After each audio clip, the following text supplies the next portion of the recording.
Channel पर। और सबसे पहले आज हम लोग करने वाले हैं SBI PO प्रीलिम्स 2021 का एग्ज़ाम एनालिसिस। जी हाँ फ्रेंड्स, सबसे पहले मैं आपको बता दूं, अगर आपने हमारे चैनल को सब्सक्राइब नहीं किया है तो प्लीज़ जाके सब्सक्राइब कर ले, जिससे कि ऐसे ही एग्ज़ाम्स के बारे में इंफॉर्मेशन, एनालिसिस और उसका सोल्यूशन आपको सबसे पहले मिल जाए। तो चलिए आगे बढ़ते हैं। जैसा कि आप लोगों को पता होगा कि आज यानी कि 20 नवंबर 2021 को SBI PO प्रीलिम्स एग्ज़ाम हुआ था। शिफ्ट 1 हुई है अभी तक, और उसका हम लोग आज एनालिसिस करने वाले हैं। ठीक है, तो हम लोग टॉपिक वाइज करेंगे। पहले हम लोग देखेंगे क्वांटिटेटिव एप्टीट्यूड, फिर देखेंगे इंग्लिश और फिर रीजनिंग। ये तीनों सेक्शन हम लोग आज कवर करने वाले हैं स्टूडेंट्स। तो चलिए स्टार्ट करते हैं वीडियो। तो पहला सेक्शन है हमारा रीजनिंग एबिलिटी। ठीक है बच्चों। तो जैसा कि आज एग्ज़ाम हुआ, कई स्टूडेंट से बात हुई मेरी, तो उन सब ने कहा कि कुछ क्वेश्चन टफ थे, कुछ इजी भी थे, लेकिन ओवरऑल अगर एग्रीगेट हम लोग देखें तो एग्ज़ाम मॉडरेट था। ओके स्टूडेंट्स, अब चलते हैं हम लोग टॉपिक्स पे। रो बेस्ड पजल्स, जैसे कि एक क्वेश्चन था जिसमें 8 मेंबर्स थे और उनको एक रो बेस्ड में अरेंज करना था।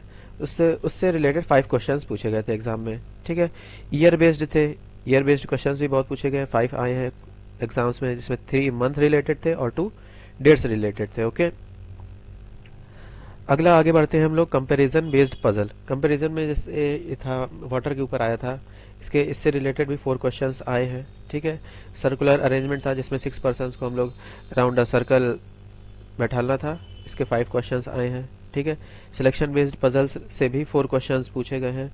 सिलोजिज्म से 5 क्वेश्चंस पूछे गए हैं। कोडिंग डिकोडिंग से भी पूछे गए हैं 1 क्वेश्चन। ठीक है बच्चों, ब्लड रिलेशन से 3 क्वेश्चंस आए हैं। डायरेक्शन एंड सेंस से 2 क्वेश्चंस पूछे गए हैं। मीनिंगफुल वर्ड से भी 1 क्वेश्चन आया, यानी कि टोटल क्वेश्चंस 35, जैसा कि हम लोग को पता होता है कि रीजनिंग एबिलिटी में 35 क्वेश्चंस आते हैं, तो ये हमारे 35 क्वेश्चंस होते हैं। आगे बढ़ते हैं हम लोग अगले सेक्शन की तरफ, जो है क्वांटिटेटिव एप्टीट्यूड। तो पहला हमारा टॉपिक है लाइन ग्राफ। ठीक है, इसमें जिससे रिलेटेड 5 क्वेश्चंस आए थे।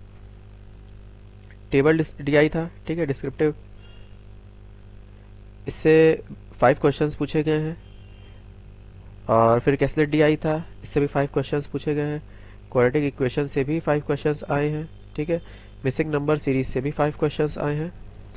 अरिथमेटिक से भी बहुत सारे क्वेश्चंस बने हैं। ठीक है, simple interest, compound interest, partnership, ages, boat, stream, speed, velocity, time work, percentage, इससे भी सब ओवरऑल 10 क्वेश्चंस बने हैं। ठीक है, तो टोटल क्वांटिटेटिव एप्टीट्यूड के सेक्शन पे हम लोगों को 35 क्वेश्चंस आए हैं। ठीक है, अगले सेक्शन की तरफ चलते हैं हम लोग बच्चों।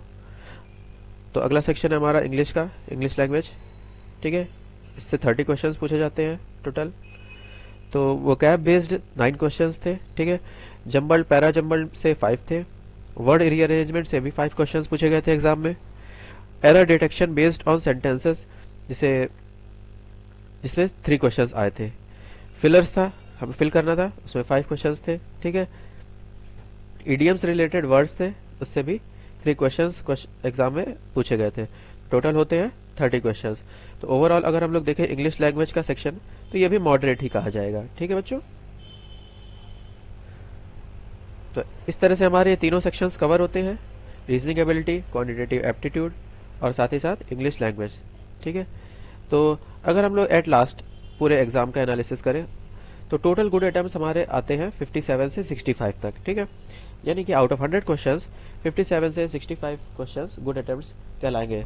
कुछ स्टूडेंट्स के क्वेश्चन इससे ज़्यादा भी होंगे, हो सकता है 70 तक पहुंचे हो। ठीक है, कुछ के 57 से कम भी होंगे, लेकिन हम लोग एक एवरेज 57 से 65 क्वेश्चंस हमारे सही थे। ठीक है, तो अगर आपको वीडियो पसंद आया हो तो प्लीज़ जाके लाइक करिए, कमेंट करिए अगर आपको कोई प्रॉब्लम हो। ठीक है, और आज अगर आपने क्वेश्चन दिया है, पेपर दिया है, तो उससे रिलेटेड क्वेश्चंस आप हमारे साथ शेयर करिए इस ईमेल पर।